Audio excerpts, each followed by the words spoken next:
지난 시간 한 주에 레이드를 모두 빼고 성장 8개월 반 만에 신멸을 구매하며 큰 성장을 이뤘는데 벌써 로요일이군요. 이번 주에 노기르를 가면 고대 두부이로 아크 패시브를 열 수 있게 돼서 아크 패시브 대비로 돌을 깎아줬습니다. 지금 돌을 그대로 써도 상관은 없지만 86돌은 각인 추가 효과가 2레벨, 1레벨만 오르기 때문에 약간 아쉽습니다. 당장 급한 건 아니라서 가지고 있던 돌로 77돌을 목표로 깎아줍니다. 그 전에는 영상을 따로 안 남겨서 몇 번째인지 모르겠으나 드디어 77돌 완성! 4티어 돌로 깎아줬기 때문에 돌에 큰 이변이 생기지 않는 이상 다른 돌로 바꿔줄 필요는 없겠네요. 바로 레이드 숙제부터 렛츠고! 베이모스 가볍게 2마리 말아줍니다. 요즘 1660 이상쯤 되면 가디언 유기하고 그냥 베이모스만 밀어서 끝내는데 이게 편하기도 하고 진짜 금방 끝나서 너무 좋습니다. 1관문은 4분 컷 정도 나서 진짜 가디언급 수준이에요. 덴튜브 특제 재료가 모였길래 바로 트라이!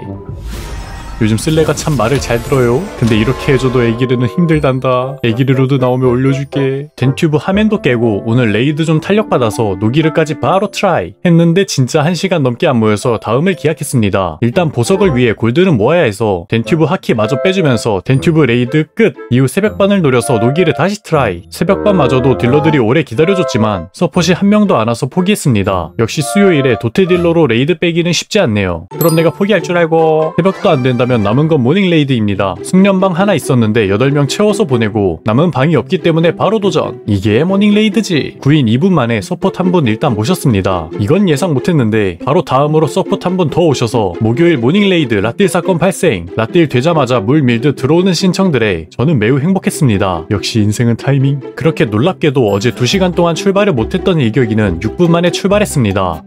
신멸의 힘! 딜러 한 분이 죽으셔서 가능했던 일이기도 한데 무려 노기르에서 가족 사진에 등장했습니다. 물론 이 관문은 못 나왔어요. 더보기까지 해주고 바로 장비 제작해줍니다. 2V 계승 완료! 2V부터 아크 패시브를 고려할 수 있습니다. 3열은 3V부터라는 말이 있는데 뭐 2V에서 아크 패시브를 켜도 업그레이드 정도는 되고 도약으로 초각성 스킬을 찍으면서 팔찌까지 나오면 딜 상승을 기대할 수 있고 오히려 백을 못 쳤을 때 저점은 올라가기 때문에 저는 2V에서 바로 아크 패시브를 열기로 결정했습니다. 일단 자부비긴 하지만 모아놨던 악세 5V가 있어서 악세 바로 장착해주고 아크 패시브를 켜준 뒤 진화 포인트를 찍어줍니다. 1660을 찍고 진화에 대해 반았었는데 대부분 한계 돌파에 일격을 찍더라고요. 보니까 3열이 찍을만한 게 저거밖에 없긴 했어요. 그리고 랭커분들을 보면 치명 비율이 생각보다 높아서 저거 따라가야 하나 생각하고 치적을 계산해봤는데 생각보다 너무 높게 나와서 왜 저렇게 가는 건가 했더니 4노드에 뭉툭한 가시를 찍으면 치적 80이 넘을 때 넘어간 치적만큼 치적은 진화형 피해로 전환되기 때문에 치명을 높게 가는 거였습니다. 그래서 다음 한 부위 계승을 하기 전까지는 극특으로 다니다가 뭔가 찍는 순간 흑치 반반으로 바꿔주도록 하겠습니다. 깨달은 포인트는 오이 3노드까지 쭉 찍고 사이드는 이것저것 고민해봤는데 제일 무난하게 쓸만한 게 치명적인 오이인 것 같아서 남은 포인트는 치명적인 오이 찍어줬습니다. 도약의 경우에도 초각성기 딜증이 좋긴 하지만 초각성 스킬을 자주 돌리는 게 낫다고 판단돼서 초각성 스킬 딜증과 쿨감을 찍어줬습니다. 이제 아크 패시브를 찍었으니 각인 설정까지 바꿔줘야 하는데 보시다시피 각인 상태가 처참하죠? 각인 5개를 쓸 수 있는데 모두 전각은 읽어야 아크 패시브 효율이 나와서 전각을 다 읽어줘야 합니다. 원하는 이미 읽어놨기 때문에 괜찮지만 남은 예둔, 아드, 기습, 저밭을 읽어줘야 합니다. 영웅은 덴튜브 슈머익으로 받았던 각인 주머니 열어서 읽어줬고 전각은 예둔, 아드는 비싸니까 남은 기습, 저밭 중에 그나마 싼 저밭을 골드로 사서 읽어주고 현재 크리스탈로 판매하고 있는 전각 상자를 모두 구매해서 2개 읽어줬습니다. 180 크리 있었어서 700 크리만 구매했어요. 남은 전각 하나는 초각성 로드와 각종 이벤트로 모아놓은 전각 상자로 읽었습니다. 그냥 한 개는 이걸로 읽는다고 생각하고 전각 상자 개수를 안 받았었는데 저밭 살 돈 조금 아낄 수 있었는데 낭비했었네요. 아무튼 이렇게 모든 전각을 읽어서 아크 패시브 풀 전각까지 온! 비록 2V지만 풀 전각에 도약도 찍었으니까 약간의 딜 상승은 기대해볼 수 있지 않을까요? 새로 세팅해줬으니 트리시온 바로 쳐봅니다. 양쪽 세팅을 비교해서 쳐봤는데 한 사이클 기존 세팅은 총 데미지 약 6억, 크리 79%, DPS 3700만, 아크 패시브는 총 데미지 약 6.2억, 크리 79%, DPS 4700만. 근데 한 사이클로 보기엔 좀 애매하니까 2분으로 쳐보겠습니다. 기존 세팅 총 데미지 약 40억, 크리 80%, DPS 3300만, 아크 패시브는 총 데미지 약 37억, 크리 78%, DPS 3100만. 에? 왜 떨어졌지? 주력기 크리가 좀 안 뜬 것 같아서 특화 조금 빼고 치명 올린 뒤에 다시 쳐봤습니다. 이번에는 총 데미지 약 40억, 크리 86%, DPS 3300만, 기존 세팅과 거의 비슷하게 나왔네요. 이번에는 저점을 비교해봤습니다. 전부 헤드에서 쳐보고 1분 DPS만 재서 기존 세팅 총 데미지 약 14억, 크리 79%, DPS 2300만, 아크 패시브는 총 데미지 약 18억, 크리 81%, DPS 약 3000만. 확실히 저점은 많이 좋아졌습니다. 결론적으로 2V 계승은 고점 기준 업그레이드가 맞으나 3V부터는 무조건 고점도 올라가고 저점도 눈에 띄게 차이가 납니다. 3회이라도 2V 계승해도 괜찮다고 생각됩니다. 여기서 만약 3V가 돼서 문가를 찍는다는 가정으로 쳐봤습니다. 총 데미지 약 46억, 크리 77%, DPS 약 3800만으로 DPS 약 500만 정도가 차이 나도록 강해집니다. 확실히 문가 찍으면 많이 강해지네요. 문가를 찍을 때 엘릭서도 달인으로 바꾼다면 더 강해지지 않을까 싶습니다. 아무튼 저도 3열 2V 계승이 괜찮을까 싶어서 이렇게 열심히 비교해봤는데 2V로 다녀도 괜찮겠다는 결론이 났으니 이제 실전으로 가볼까요? 가장 비교하기 쉬운 네오격은 신멸 차이도 있어서 호황 출현으로 비교해서 얘둔 빠진 데미지만 보면 기존 1.345, 아크 패시브 1.42억으로 소폭 상승했습니다. 강한 공대답게 하멘 13 무공까지 겟! 남은 레이드가 하멘밖에 없었어서 다른 레이드는 비교가 어렵네요. 다음주에 확실하게 비교해보겠습니다. 레이드 다 돌고 가지고 있던 7레벨 마저 팔아서 25만 골드 모았습니다. 저번처럼 이벤트만 해준다면 구매 가능한데 그 기회 잡기가 참 어렵습니다. 심지어 신멸 가격이 조금씩 오르락 내리락 해서 급처하는 매물을 기다려야 할 것 같습니다. 매물 기다리던 와중에 26만에 올라온 매물 발견! 저것만 해도 되게 싸게 올라온 거라 무조건 먹어야 하는데 골드가 조금 모자라서 급하게 들고 있던 6레벨 자결 팔아서 다행히 26만 매물 구매할 수 있었습니다. 벌써 두 번째 신멸을 구매했습니다. 호황 출현 뽑아서 끼워주면 이젠 진짜 무시 못할 딜러가 되었습니다. 가장 높은 딜 지분을 가지고 있는 네오격과 호황 출현을 맞춰줬기 때문에 이후에는 나머지 7레벨 둘둘을 목표로 보석을 올려줄 예정입니다. 다가오는 25일 수요일에는 아브레슈드 트라이를 해야 하기 때문에 영상 업로드가 좀 늦어질 것 같습니다. 그래도 이번에는 트라이하는 과정을 녹화해서 트라이 과정 중 재밌었던 부분이나 노가리 까는 부분을 편집해서 올릴 수 있도록 할 예정이라 조금만 기다려주시면 감사하겠습니다. 다음 성장은 어떻게 될지 커밍 순!